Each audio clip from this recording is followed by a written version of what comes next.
friends, we have another reflection guide for you. This Sunday, we read from Matthew's Gospel.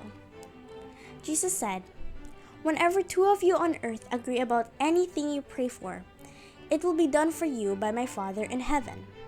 For where 2 or 3 come together in my name, I am there for them." What is Jesus telling us? Jesus cherishes people who are united in faith and good deeds.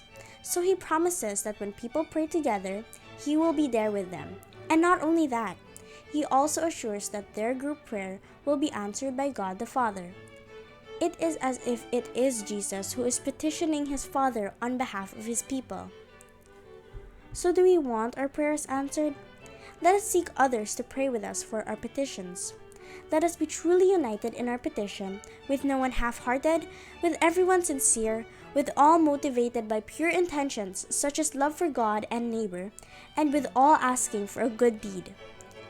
In the family, when the parents are models and examples of prayer, when the parents teach the faith to their children in an attractive way, and when family prayers are considered daily habits to acknowledge God as the family center, then we can confidently say that Jesus prays with this family, and God the Father will be all too ready to give what they ask for. Let us reflect. For the parents, how can we foster unity in our family prayers? Are we united in our sincerity, disposition, and motives for praying?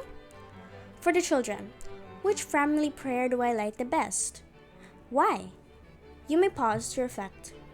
If you like our reflection guides, please like and subscribe and share to touch other families. See you next Sunday!